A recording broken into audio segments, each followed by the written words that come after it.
আমরা কি এটা দেখতে পাচ্ছি? আলহামদুলিল্লাহ। ব্যাখ্যার দরকার নেই, সময় শর্ট, আপনারা বুঝে নেন। রাসূল বলেছেন কিয়ামতের আগে মানুষ জেনা করবে, জেনাকে মানুষ জেনা মনে করবে না, মনে করবে এটা অ্যাফেয়ার, ছেলে মেয়ের ক্রাশ। এখন নতুন শব্দ আসে কি, ক্রাশ। চোখে চোখে কন্ট্যাক্ট হবে, কো এডুকেশনের মাধ্যমে মোবাইল নাম্বার এক্সচেঞ্জ হবে, রাতের বেলা কথা হবে, ফোন হবে, তারপর চা খাবে, কফি খাবে, ঘুরবে, আস্তে আস্তে বেডে যাবে, তারপরে ব্রেকআপ হয়ে যাবে। তাদের কাছে সিম্পল, এটা খুব সিম্পল, সিলি ব্যাপার। আর কোরআনের কাছে এটা কি? জিনা। এক কথায় কি? জিনা। জিনায় লিপ্ত থাকা অবস্থায় দোয়া কবুল হয় না, কিন্তু মানুষ যদি এটা থেকে বের হয়ে তওবা করে আল্লাহর জন্যে, তার দোয়া অনেক বড় মানুষের দোয়ার মতো কবুল হয়। ওই 3 বন্ধুর একটা হাদিস আছে না, গুহার মধ্যে চাচাতো বোনকে একা পেয়েও সে ফিরে আসছিল আল্লাহর ভয়ে, আল্লাহ পাক তাকে গুহা থেকে বাঁচায় দিচ্ছেন না? হাদিসটা পড়ে দেখবেন, অনেক বড় হাদিস। জিনা থেকে দূরে থাকলে হৃদয়ে নূর আসবে। আপনি আমি যদি আমাদের চোখকে এই পর্যায়ে নিয়ে যেতে পারি যে কোনো গায়রে মাহরামের দিকে চোখ পড়লে আমরা নামিয়ে নিচ্ছি, তখন আপনি ফিল করবেন আপনার মনের মধ্যে নূর আসছে। এই যে আমি এখন একটা লেকচার দিচ্ছি, আমার খুব ভালো লাগছে। ঠিক রাস্তায় যেতে যেতে যদি আমি 8-10টা মেয়ের দিকে তাকাই, আমার এই নূরটা উঠে যাবে। জাহান্নামে কেন অনেক নারী থাকবে জানেন? কারণ তারা শুধু নিজেরা অপরাধ করে না, হাজারো মুমিন মানুষের নূর তারা কেড়ে নেয়। দ্যাট ইজ ওয়াই তারা জাহান্নামে বেশি থাকবে। আরেকটা মেজর কারণ হচ্ছে তাদের উদ্ধত মাথা। মেয়েদেরকে বলছি স্পেশালি, হয়তো এই কথাগুলো মেয়েদের কাছেও যাবে। তাদের এই উদ্ধত মাথা আল্লাহর বিধানের সামনে আত্মসমর্পণ করতে চায় না। তাদের এই উদ্ধত মাথাটা আল্লাহর বিধানের সামনে আত্মসমর্পণ করতে চায় না, এ কারণে তারা জাহান্নামে বেশি থাকবে। যে কোনো বিধান আল্লাহ তাদের সামনে বলেন, সব মেয়ের কথা বলছি না, ম্যাক্সিমাম বিভিন্ন যুক্তি তারা দিবে। সামি'না ওয়া আতা'না এই পর্যায়ের না, যুক্তি দিবে। পর্দা করলে কি এখন কেমন করে চাকরি করব, পর্দা করলে কেমন করে পড়াশোনা করা যায়, এখন তো যাইতেই হচ্ছে, কিছু তো করার নাই, বিভিন্ন যুক্তি, হাজারটা যুক্তি তারা দিবে। কে জানি তাদের ব্রেইনটাকে পুরো ওয়াশড করে ফেলছে। আমি আপনাদেরকে বলছি কে করেছে? এটা করেছে স্বয়ং দাজ্জাল। স্বয়ং দাজ্জাল। কারণ হাদিস একটা আছে, রাসূল সাল্লাল্লাহু আলাইহি ওয়াসাল্লাম বলেছেন দাজ্জালের শেষ অনুসারী হবে এক শ্রেণীর নারী। মাশাআল্লাহ, দাজ্জালের শেষ অনুসারী হবে এক শ্রেণীর নারী। তাদেরকে ঘরে ইসলামিক অনুশাসনে রাখার জন্যে বাবা, ভাই, স্বামী শিকল দিয়ে বেঁধে রাখবে, তারপরেও তারা শিকল ছেড়ে বের হয়ে যাবে, আটকাতে পারবেন না। Because of their mind is brain washed. এ কারণে দেখা যায় তাদেরকে যখন কোনো বিধানের কথা আপনি বলবেন, তাদের এই উদ্ধত মাথাটা আল্লাহর বিধানের সামনে অবনত হতে চায় না, বিভিন্ন যুক্তিতর্ক তারা দেয়। এই কারণেই তাদের সংখ্যাটা জাহান্নামে বেশি হবে। আরও কারণ আছে, রাসূল বলেছেন সারা জীবন তাদের জন্য করবেন। স্পেশালি তাদের উদ্দেশ্য করে বলছি যাদের অ্যাফেয়ার আছে। যতই করেন, যত কিছুই করেন না কেন, আপনি যদি তাকে ভোগ বিলাস এবং পার্থিব সুখ শান্তি দিতে না পারেন, সে আপনাকে চিনবে না এক সময়ে। আপনি যদি আমাদের কথা বিশ্বাস না করেন, লিখে রাখতে পারেন। আর এমনিতে লিগ্যাল বৈবাহিক সম্পর্কেও সারা জীবন অনেক কিছু করবেন, হঠাৎ একদিন কোনো একটা কারণে ঝগড়া লেগে গেছে, তখন দেখবেন সে বলে বসবে সারা জীবন তোমার কাছে কিছুই পেলাম। আমি নারীদেরকে ছোট করছি না, তাদের কিছু কিছু পয়েন্ট বলছি, এইসব কারণে তারা জাহান্নামে থাকবে। আমি একটু এই কথাটা না বললে জাস্টিস হবে না। রাসূল সাল্লাল্লাহু আলাইহি ওয়াসাল্লাম মেরাজে গিয়েছিলেন, আপনারা জানেন। তিনি মেরাজের রাতে অনেক অলৌকিক জিনিস দেখেছেন, নবীদের সাথে সাক্ষাৎ করেছেন, ইভেন আল্লাহর সাথে কথা বলেছেন, আল্লাহর নূর দেখেছেন। এই সময় সবাই তাকে হাসি মুখে সম্বর্ধনা জানিয়েছিল। যার সাথেই দেখা হয়েছে তার সাথেই তিনি হাসি মুখে অভ্যর্থনা তাকে জানিয়েছে, আসসালামু আলাইকা আইয়ুহান নবী, সবাই বলেছে হাসি মুখে। একজন মালাক, একজন ফেরেশতা তাকে দেখে হাসেননি, একজন। আপনারা কি জানেন? রাসূল সাল্লাল্লাহু আলাইহি ওয়াসাল্লাম অবাক হয়েছিলেন। তিনি বলেছিলেন যে ইয়া জিবরিল, ওর চেহারাটা এত গম্ভীর কেন, সে আমাকে দেখে হাসছে না কেন, তার মুখে হাসি নাই কেন? জিবরিল আমিন বলেছেন যে তার নাম হচ্ছে মালাক, তার নাম মালিক, তার নাম মালিক। সূরা যুখরুফের মধ্যে আছে। তার নাম মালিক। যেদিন থেকে আল্লাহ জাহান্নাম সৃষ্টি করেছেন সেদিন থেকে তাকে জাহান্নামের দায়িত্ব দিয়েছেন, অর্থাৎ জাহান্নামের হেড অফ ডিপার্টমেন্ট, ইনচার্জ। সেদিন থেকে তার মুখের হাসি উঠে গেছে। আমরা দোয়া করি আমরা যেন তার সাক্ষাৎ না পাই। তার কাছে পারমিশন নিয়ে রাসূল সাল্লাল্লাহু আলাইহি ওয়াসাল্লাম জাহান্নামের দিকে তাকিয়েছিলেন, ভিতরে দেখেছেন কি আছে। তিনি পরে যা ব্যাখ্যা করেছেন তা হলো, আমি দেখলাম সেখানে খালি মেয়ে আর মেয়ে, সেখানে খালি নারী আর নারী। এই হাদিসটা আপনার মাকে বলবেন, আপনার বোনকে বলবেন, আপনার মেয়েকে বলবেন, আপনার স্ত্রীকে বলবেন। এই হাদিসটা যদি কারো হৃদয়ের মধ্যে গেঁথে যেতে পারে, তার দ্বারা অন্যায় করা সম্ভব না। কিভাবে একটা মেয়ে সব কিছু উন্মুক্ত করে ঘুরতে পারে যখন অলরেডি তার আত্মা জাহান্নামে জ্বলছে, অলরেডি, কারণ ভবিষ্যৎ তো আল্লাহ জানেন। যেমন ওমর রাদিয়াল্লাহু আনহু এর ঘর জান্নাতে আছে, রাসূল সেটা দেখে আসেন নাই? এসে ওমর ইবনুল খাত্তাবকে বলেছেন না যে আমি দেখে আসছি তোমার ঘর, আমি ঢুকিনি তোমার ঘরে তোমার আত্মসম্মানের কারণে। তার মানে তিনি পৃথিবীতে বিচরণ করছেন, ঘর তো জান্নাতে অলরেডি তৈরি হয়ে আছে। মেয়েরা দিব্যি ঘুরছে এভাবে, এবং তারা মোটেও সচেতন না তাদের ঘর হয়তো বা জাহান্নামে রেডি। আর আমাদের এই so called modern western civilization এদেরকে ব্রেইন ওয়াশড করে দিয়েছে। তারা বাজার করছে, তারা নগ্ন হয়ে ঘুরছে, কাপড় পরেও তারা নগ্ন থাকছে, তারা মডেলিং করছে, গান গাচ্ছে, নৃত্য প্রদর্শন করছে, মিডিয়া আসে, তার দেহ লক্ষ লক্ষ কোটি কোটি মানুষ দেখছে। হাজারো মানুষের নূর চলে যাচ্ছে, অন্যের নূর নষ্ট করে জান্নাতে যাওয়া যাবে না।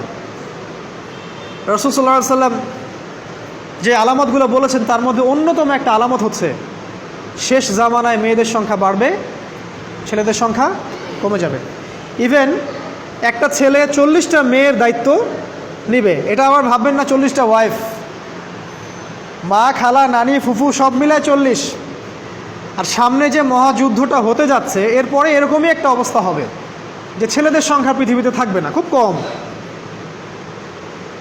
এবং বেশি বেশি মেয়ে একটা ছেলের কাঁধে চলে আসবে। এখন অবশ্য আমাদেরকে ওই যে পশ্চিমারা শিখিয়েছে একটা ছেলে একটা মেয়েকে বিয়ে করবে। জেনা অনেকজনের সাথে করতে পারে, বাট বিয়ে একজনকেই করতে হবে। এখনও যদি কোনো হুজুর বা কোনো ব্যক্তি, হুজুর না, কোনো আলেম, কোনো স্কলার বা যে কোনো ব্যক্তি দুটা বিয়ে করে, মানুষ মনে করে something is wrong, something is wrong with him. এই লোকের কোনো সমস্যা আছে মনে হয়, এর মানে চরিত্র ভালো না, এর মনে একটা দিয়ে আকাঙ্ক্ষা পূরণ হয় না, something is wrong with him, তাই না? এই চেতনাটা দজ্জাল শিখিয়েছে এদেরকে। একটা ছেলেকে তৈরি করা হয়েছে সে যেন অনেকগুলা মেয়েকে বিয়ে করার ক্ষমতা রাখে, এভাবেই তাকে তৈরি করা হয়েছে। নাহলে আল্লাহ কখনোই 4, 3, 2 বলতেন না। হ্যাঁ, যদি আমি সমতা করতে না পারি তাহলে কি একটা কথা বলি, এই সাবজেক্টটা আপনাদেরকে হয়তো কেউ পড়ায় না। একটা বিয়ে করেও একটা ছেলে মিল্কেল ইয়ামিন রাখতে পারে। মিল্কেল ইয়ামিন মানে হচ্ছে দক্ষিণ হস্তের মালিক। মেয়েটাও জানবে আমি মিল্কেল ইয়ামিন, ছেলেও জানবে সে আমার মিল্কেল ইয়ামিন, সে আমার মিল্কেল ইয়ামিন। এভাবেও একটা ছেলে একটা মেয়ে সিকিউরিটি, শেল্টার, ফুড সব কিছু পেতে পারে। এটা এখন উঠে গেছে, একটা সময় এগুলো ছিল। রাসূলুল্লাহ সাল্লাল্লাহু আলাইহি ওয়াসাল্লামের একটা ছেলে ইব্রাহিম, রাসূলের একজন ছেলে ইব্রাহিম কার গর্ভে জন্ম নিয়েছিলেন? কার গর্ভে জন্ম নিয়েছিলেন? রাসূলের জীবনী পড়তে হবে A to Z কয়েকবার, কমপক্ষে আর রাহিকুল মাখতুম বইটা পড়তে হবে। মারিয়া কিপ্তির গর্ভে জন্ম নিয়েছিলেন। মারিয়া কিপ্তি একজন দাসী। এই দাসী মানে কাজের মেয়ে না, এটাকে বলা হয় মিল্কেল ইয়ামিন, দক্ষিণ হস্ত। পারস্যের রাজা মিশরের রাজা দুজন দাসীকে রাসূল সাল্লাল্লাহু আলাইহি সাল্লামের কাছে উপহার দিয়েছিলেন। তার একজনকে রাসূল সাল্লাল্লাহু আলাইহি সাল্লাম নিজের করে নেন, বিয়ে করে নেন। তার গর্ভে জন্ম নিয়েছিল পুত্র ইব্রাহিম। এই সাবজেক্টটা আপনাদেরকে কে পড়াবে এখন? ইভেন এখন আলেম ওলামাও দুটো বিয়ে করতে ভয় পায়, মনে করে যে সমাজের মানুষ আমাকে কি বলে না বলে। সবচেয়ে বড় কথা হচ্ছে এই কাজ করার জন্য ব্যাকবোন শক্ত থাকা দরকার। ব্যাকবোন মানে মেরুদণ্ড, স্টিলের মতো, তাহলে এই কাজ করতে পারবেন। নারীর সংখ্যা যে বাড়বে 40 × 1 হবে, তখন এই 39টা মেয়ে কী করবে? এখনও সমাজের মধ্যে নারী পুরুষের অনুপাত 1:4, মানে প্রতি একজন ছেলের জন্য 4টা করে নারী ঘুরছে সমাজে। এটা তো স্ট্যাটিস্টিক, আপনি ইন্টারনেটে গেলেও দেখতে পারবেন। এবং পশ্চিমা কান্ট্রিগুলোতে এগুলো আরও অনেক বেশি, ওদের অনুপাতটা আরও অনেক বেশি। তাহলে এই বাকি মেয়েরা আসলে করবেটা কি? সবাই যদি একটা করে বিয়ে করে, তাহলে বাকি মেয়েদের কি হবে? তারা কি পতিতালয়ের সম্পত্তি হবে? ওদের যৌন অধিকার নাই? ওরা শারীরিক, মানসিক, শেল্টার, ফুড, খাবার, পানীয় এগুলোর অধিকার রাখে না? এখানে নারীবাদীরা কি বলবে? সব নারীবাদী, এদেশের যত নারীবাদী আছে, সেকুলারিজম, এই নারীবাদীরা বেশিরভাগই দজ্জালের এজেন্ট। নিজ হাতে দজ্জাল ট্রেনিং দিয়ে এদেরকে তৈরি করেছে। আপনারা হয়তো ভাবছেন দজ্জাল তো এখনো বের হয় নাই, ট্রেনিং দিল কিভাবে? আমরা কি ইবলিসকে দেখি? ইবলিস নাই, ওর অস্তিত্ব নাই। এখানে ফেরেশতারা ঘিরে রাখছেন, এটা দ্বীনি মজলিস, কেউ দেখতে পাচ্ছি? তাদের অস্তিত্বকে অস্বীকার করতে পারেন? দাজ্জালও এরকমই একটা এভিডেন্স, এরকম একটা সোল। সে অলরেডি রিলিজড, সে শুধু মানুষের রূপে আমাদের সামনে আসেনি, সামনেই আসবে। একজন ইহুদির যুবকের বেশ ধরে সে সামনে আসবে।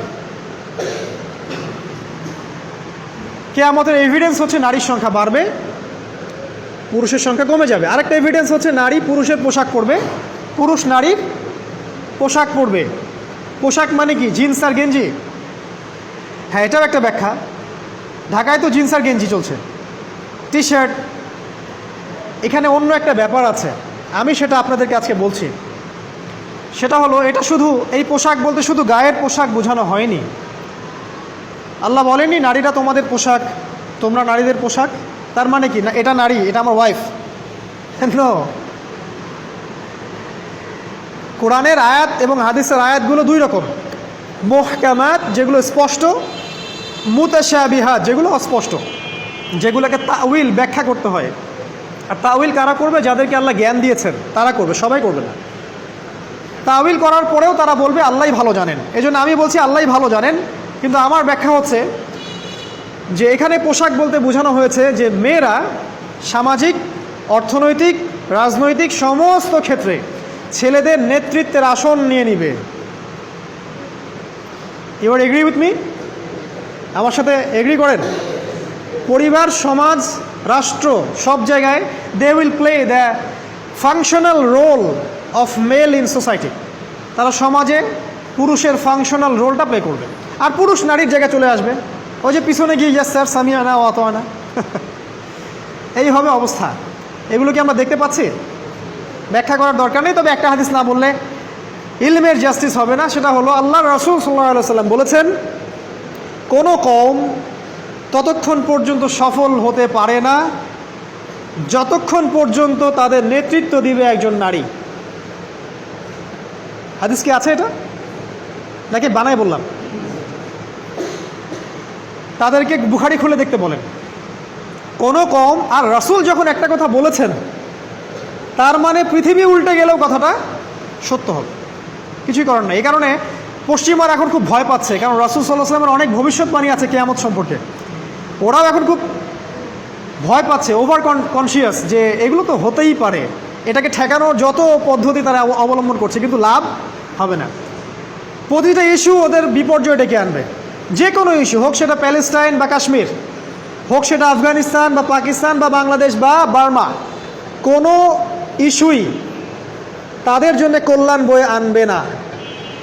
যদি কল্যাণ বয়ে আনে, শুধু মুসলিমদের জন্যই আনবে, কারণ প্রতিটা অন্ধকারের পিছনে